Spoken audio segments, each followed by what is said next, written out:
Hi, ನಮಸ್ತೆ ಎಲ್ಲರಿಗೂ. ನಾನಿವತ್ತು ಹೇಳ್ಕೊಡ್ತಿರೋ ರೆಸಿಪಿ ಏನಂದರೆ, ಆ್ಯಕ್ಚುಲಿ ರೆಸಿಪಿ ಅಲ್ಲ, ಜಸ್ಟ್ ಫಿಶ್ ಫ್ರೈ ಪೌಡರ್ನ ಅಥವಾ ಪೇಸ್ಟ್ನ ಹೇಗೆ ನಾವೇ ತಯಾರಿಸ್ಕೋಬೋದು ಅಂತ ಹೇಳ್ತಾಯಿದ್ದೀನಿ.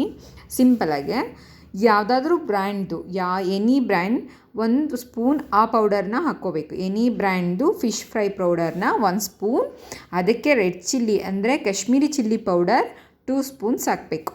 2 ಸ್ಪೂನ್ಸ್ ಪೌಡರ್, ಯಾಕಂದರೆ ಅದನ್ನು ಜಾಸ್ತಿ ಖಾರ ಇರಲ್ಲ, ಬಟ್ ಚೆನ್ನಾಗಿರುತ್ತೆ ಟೇಸ್ಟು. ಸೊ ಅದು 2 ಸ್ಪೂನು ಮತ್ತು ಸ್ವಲ್ಪ ಅರಿಶಿನ ಪುಡಿ ಹಾಕಿಬಿಟ್ಟು, ಸ್ವಲ್ಪ ಒಂದು ಅರ್ಧ ಸ್ಪೂನಷ್ಟು ಅರಿಶಿನ ಪುಡಿ ಹಾಕಬೇಕು. ಹಾಕಿಬಿಟ್ಟು ನಿಮಗೆ ಇನ್ನೂ ಸ್ಪೈಸಿ ಬೇಕು ಅಂದರೆ ಪೆಪ್ಪರ್ ಹಾಕ್ಬೋದು, ಬಟ್ ಸ್ಪೈಸಿ ಏನು ಬೇಡ ಅಂದರೆ ಪೆಪ್ಪರ್ ಅವಶ್ಯಕತೆ ಇಲ್ಲ. ನೀವು ಬರೀ ಇಷ್ಟನ್ನು ಹಾಕಿದ್ರೆ ಸಾಕು ಅನಿಸುತ್ತೆ. ಉಪ್ಪು ಬೇಡ. ಉಪ್ಪು ಯಾಕೆ ಅಂದರೆ ಇದರಲ್ಲಿ ಆಲ್ಮೋಸ್ಟ್ ಇರುತ್ತೆ. ಹಾಕ್ಬಿಟ್ಟು ಮಿಕ್ಸ್ ಕೊಟ್ಟಾದಮೇಲೆ ಹುಣಸೆ ಹುಳಿ ಸ್ವಲ್ಪ ಬಿಸಿನೀರಿಗೆ ಹಾಕೋದ್ರಿಂದ ಹುಣಸೆ ಹುಳಿ ನೀಟಾಗಿ ಬಿಟ್ಕೊಳ್ಳುತ್ತೆ. ಸೊ ಬಿಸಿನೀರಿಗೆ ಹಾಕ್ಬಿಟ್ಟು ಸ್ವಲ್ಪ ಹುಣಸೆ ಹುಳಿನ ತೆಗೆದಿಟ್ಕೊಂಡು ಅದನ್ನು ಹಾಕಿ ಕಲಿಸ್ತಾ ಬರಬೇಕು. ಕಲಿಸ್ತಾ ಬಂದಾಗ ನಿಮಗೆ ಅದೊಂದು ಸ್ವಲ್ಪ ಲೈಟ್ ಪೇಸ್ಟ್ ಲೆವೆಲ್ಗೆ ಬರಬೇಕು. ಯಾಕೆ ಅಂದರೆ ತುಂಬ ಗಟ್ಟಿ ಇದ್ದರೂ ನೀಟಾಗಿ ಸ್ಪ್ರೆಡ್ ಆಗೋಲ್ಲ, ನೀಟಾಗಿ ಫಿಶ್ಗೆ ಸ್ಪ್ರೆಡ್ ಆಗೋಲ್ಲ.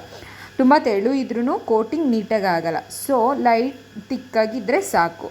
ಒಂದು ಪೇಸ್ಟ್ ಲೆವೆಲಿಗೆ ಅದನ್ನು ಮಿಕ್ಸ್ ಮಾಡಿ ಇಟ್ಕೋಬೇಕು.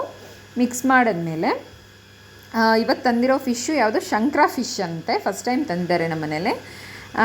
ಇದಕ್ಕೆ ಹೀಗೆ ನೀಟಾಗೆ ಒಳಗಡೆ ಮತ್ತು ಹೊರಗಡೆ ಎಲ್ಲ ಕೋಟಿಂಗ್ ಮಾಡ್ತಾ ಬರಬೇಕು. ಆ ಪೇಸ್ಟ್ನ ತೊಗೊಬಿಟ್ಟು ಕೋಟಿಂಗ್ ಮಾಡಿ ನೀಟಾಗಿ ಎಲ್ಲ ಕಡೆನೂ ಸ್ಪ್ರೆಡ್ ಮಾಡಿ, ಆಲ್ಮೋಸ್ಟ್ ಎಲ್ಲ ಕಡೆನೂ ಸ್ಪ್ರೆಡ್ ಮಾಡಿ ನೀಟಾಗೆ ಕೋಟಿಂಗ್ ಮಾಡಬೇಕು. ಅದನ್ನ ನೀಟಾಗಿ ಮಾಡಬೇಕು, ಆಗಲೇ ಚೆನ್ನಾಗಿರುತ್ತೆ. ಅದು ರೋಸ್ಟ್ ಆಗುತ್ತಲ್ವ, ಆ ಫ್ಲೇವರ್ ಚೆನ್ನಾಗಿರುತ್ತೆ ಅಂತ ಹೇಳ್ತಾರೆ. ಸೊ ಅದಕ್ಕೆ ಪೂರ್ತಿ ನೀಟಾಗಿ ಕೋಟಿಂಗ್ ಮಾಡಬೇಕು ಪೇಸ್ಟ್ನ. ಹೀಗೆ ಪ್ರತಿಯೊಂದು ಎಷ್ಟು ಫಿಶ್ಶಿಗೋ ಅಷ್ಟು ಫಿಶ್ಶಿಗೂ ಹೀಗೆ ಪ್ರತಿಯೊಂದು ಫಿಶ್ಶಿಗೂ ಇದೇ ಥರ ನೀವು ಪೇಸ್ಟ್ನ ಅಪ್ಲೈ ಮಾಡಿ 3 to 4 hours ಫ್ರಿಜ್ಜಲ್ಲಿ ಇಡಬೇಕು. ಫ್ರೀಝಲ್ಲಿ ಬೇಡ, ಫ್ರೀಝಲ್ಲಿ ಇಟ್ಟರೆ ತುಂಬ ಗಟ್ಟಿಯಾಗುತ್ತೆ, ಫಿಶ್ಶು ಚೆನ್ನಾಗಿರಲ್ಲ. ಆಮೇಲೆ ಅದು ಹೊರಗೆ ತೆಗೆದಿದ್ದ ಕೂಡಲೇ ತುಂಬ ಸಾಫ್ಟ್ ಆಗಿಬಿಡುತ್ತೆ, ಚೆನ್ನಾಗಿರಲ್ಲ.